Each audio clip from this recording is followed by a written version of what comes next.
It says here that I'm one of the 5 people in the Tri-Cities that you should get to know, but the person I really think you should know about is my son, Joe. Some of you got to know Joe when we first came in here, a little flirty guy with glasses. Joe will be 6 years old soon. He loves a good book, he enjoys a Reese's cup after dinner almost every night, and he has some pretty sweet dance moves. I'm not exaggerating when I say he greets every day with a big smile. Joe is also very different from most children his age. He doesn't speak, but he does make a lot of noise. His walk is a little wobbly, and he needs help with things like dressing, eating, and bathing. His disabilities didn't become apparent until he was a couple of months old, when he began to miss some milestones and seem increasingly different from other babies his age. I began to worry constantly about why he wasn't reaching for toys or pushing up with his arms to look around or sitting without a pillow to prop him up.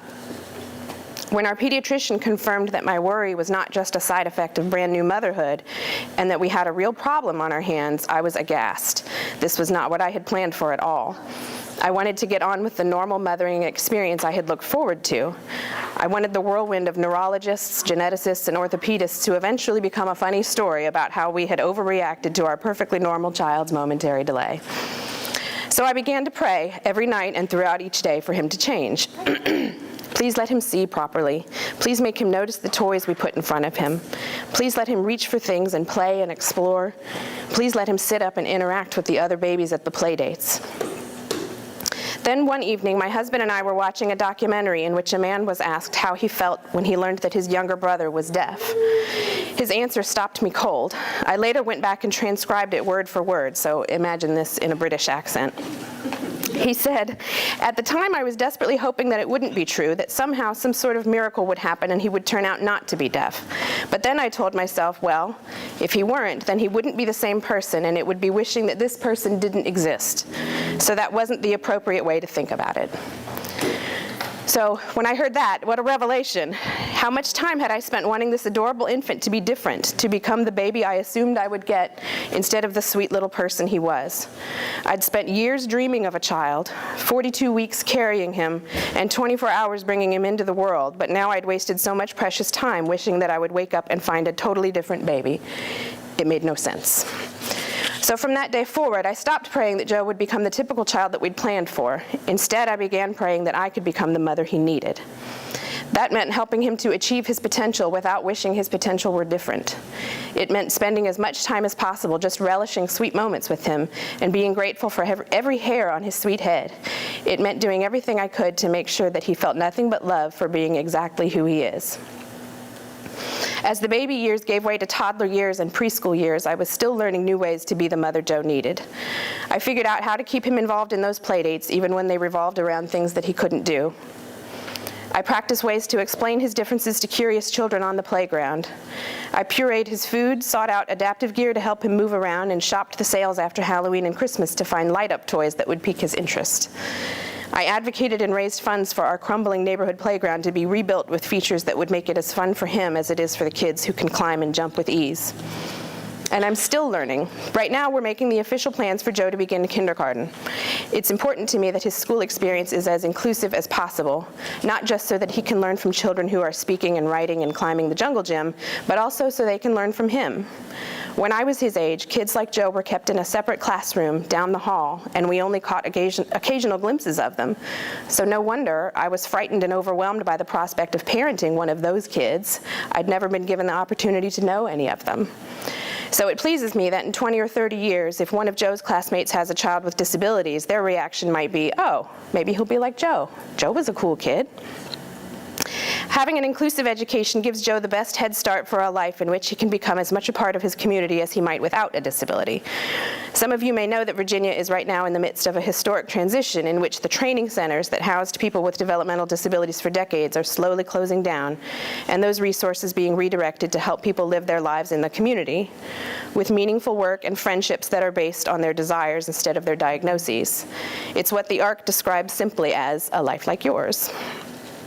It's a pretty straightforward, common sense idea, but I recently had a startling lesson in how radical it seems compared to a time not that long ago. I had the opportunity to visit Southside Virginia Training Center, where a staff member encouraged me to stop by their memorial garden on my way out of the campus. The most recent burial was a man who had died there in his 90s after a lifetime of institutionalization. On the other side of the cemetery were the earliest graves, marked with concrete stobs but no names or dates.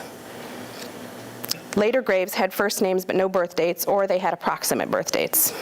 Several of these people had died before reaching their teens.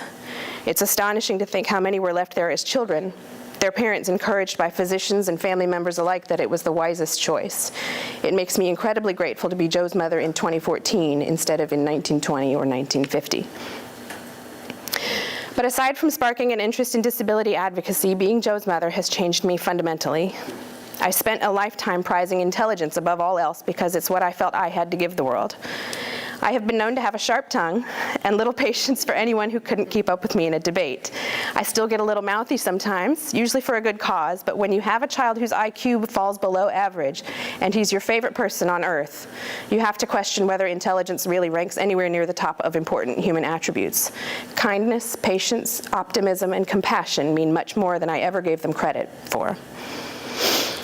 So it always makes me laugh a little when people tell us God gives special children to special parents. While we certainly appreciate the sentiment, and it's fun to momentarily think of ourselves as having earned this child by being virtuous and exceptional people, I just don't believe it's true. We didn't get this child by being better people, but I do think we're becoming better people because of him. I'm certainly more interested in trying to become a better person than I ever was before.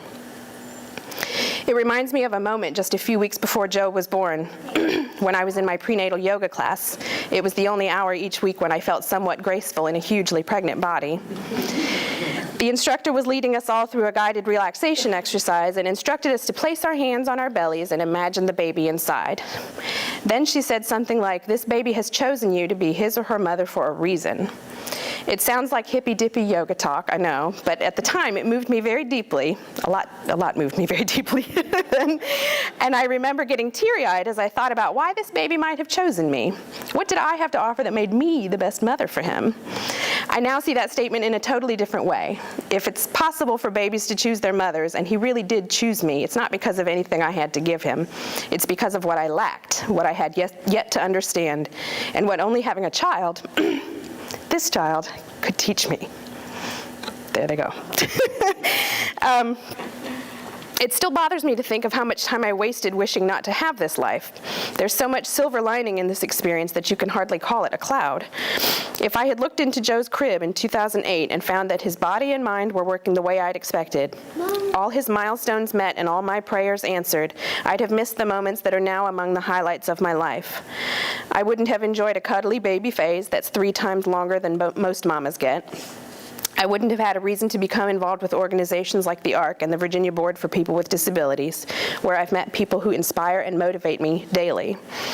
And I wouldn't have experienced the particularly exquisite joy of seeing a child take his first long-awaited independent steps at 3 years old. So before I leave today, I want to ask a favor of you. Actually, I have 3 favors to ask. Number 1, be mindful of your words. Most people have learned not to use what we now refer to as the R word. It began as a perfectly innocent medical term to say that someone was mentally retarded, but after that evolved into a schoolyard insult. It became painful for families like ours to hear in any context. Whether you're making a self-deprecating joke or mocking someone who's done something foolish, please just use another word. Number 2, be mindful of your attitudes. Disability is a natural occurrence in humans, like gender or ethnicity. It's not a tragedy. Even if a person can't speak or move with ease or process information in the same way you do, you're still more alike than you are different. Look for common ground and think of ways to include children or adults with disabilities in the things you do. Number 3, forgive yourself. I had to forgive myself for spending so much time wishing that my child would change, and I forgive myself regularly for smaller things that I did, or didn't do, or thought, or felt, or forgot. Regrets of parenthood seem so much larger and heavier than other regrets because they're attached to the deepest love we've ever felt. It helps me sometimes to recall something once said by Maya Angelou: do the best you can until you know better. Then, when you know better, do better. I know better now than I did 6 years ago, and in 6 years, I expect to know better still. I'm incredibly grateful that this child came along just exactly as he is. He taught me to change my way of thinking, to fight for things that mattered, and to help create a world that welcomes him. Most of all, he taught me that what you think is terrible news one day may actually be the best thing that ever happened to you. Thank you.